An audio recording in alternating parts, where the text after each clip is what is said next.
কয়েকদিন থেকে আমি ভীষণই অসুস্থ ছিলাম। মানে কাজের চাপ তো আমার ছিলই, প্রচণ্ড কাজের চাপ ছিল। তো কাজের চাপ করতাম আর শরীর খারাপ লাগতো, সেটাকে আমি গায়ে লাগাতাম না। তো আমি বুঝতে পারিনি যে আমার এত বড় একটা অসুখ ধরা পড়বে। তো ৩-৪ দিন হচ্ছে আমার পেটের ব্যথায় আমি অস্থির, কোমরের ব্যথার সাথে পা ফেলতে পারি না নিচে ব্যথায়। তারপর আমি মানে একদিন পরশুদিন আর কি ৩ দিন হচ্ছে মানে অসহ্য পেটের ব্যথায় আমি মানে হাসপাতালে ভর্তি ছিলাম ৩-৪ দিন থেকে। তো এই দেখো আমার হাসপাতালের কাগজপত্র সব কিছু। তো হাসপাতাল থেকে অনেক রকম পরীক্ষাও করেছি, বুকের পরীক্ষা, পেটের পরীক্ষা, সেখানে তো ধরা পড়েনি। ব্যথায় অস্থির হয়েছিলাম। তারপরে বাইরে এসে আমি ডাক্তার দেখালাম। মানে আমার বাড়ি হচ্ছে বালুরঘাটে, আমি পূর্ণাক সরকারকে দেখালাম।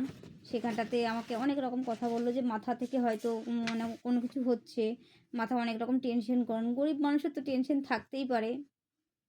তো আর্থিক সমস্যার নানা রকম টেনশন থাকতেই পারে।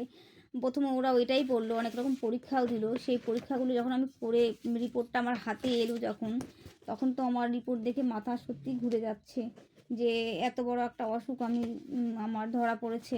এটা আমি ট্রিটমেন্টও করতে পারবো না। দেখুন কত বড় একটা অসুখ ধরা পড়েছে। যে রিপোর্টটা আমার হাতে আসলো প্রায় ১ ঘন্টা আগে, শুনে তো আমার মাথাটা ঘুরে যাচ্ছে যে এই রিপোর্ট দেখে আমি ট্রিটমেন্ট করব কেমন করে, কারণ আমরা ভীষণই গরিব মানুষ। এই নিজেদের ঠিকমতো সংসার চলে না, আর এত বড় অসুখে ট্রিটমেন্ট করবো কী করে? গরিব মানুষের যে কেন এরকম বড় বড় অসুখ হয় বুঝতে পারি না। যাই হোক, অসুখ তো আর বলে কয়ে আসে না, গরিব বড়লোক কিছুই বোঝে না। ডাক্তারকে না দেখালে হয়তো আমি এইভাবেই ওষুধ খেয়ে খেয়ে থাকতাম, ব্যথাটা কমাতাম, হয়তো আবার ব্যথা উঠতে ব্যথা কমাতাম।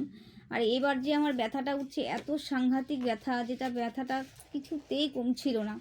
তারপর দেখা যাচ্ছে যে আমার অনেক বড় একটা মানে সিস্ট ধরা পড়েছে পেটে, যেটা এই মুহূর্তে অনেক বড় আকার ধারণ করেছে।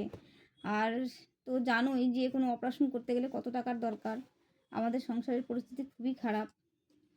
আর এখন ভগবান এক ভরসা, ভগবান ভরসা। আর তোমরা যদি আমার পাশে একটু থাকো, আমাকে যদি একটু সাপোর্ট করো, একটু সাহায্য করো, তাহলে হয়তো আমি খুব তাড়াতাড়ি সুস্থ হয়ে আবার পুনরায় মানে নিজের কাজ করতে পারবো।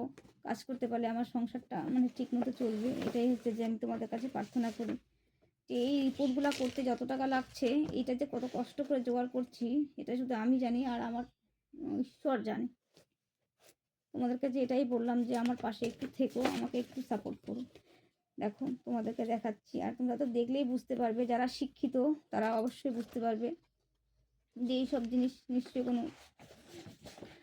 মানে কেউ সমস্যায় না পড়লে হয়তো বলে না। আমরা ভীষণই সমস্যায় আছি।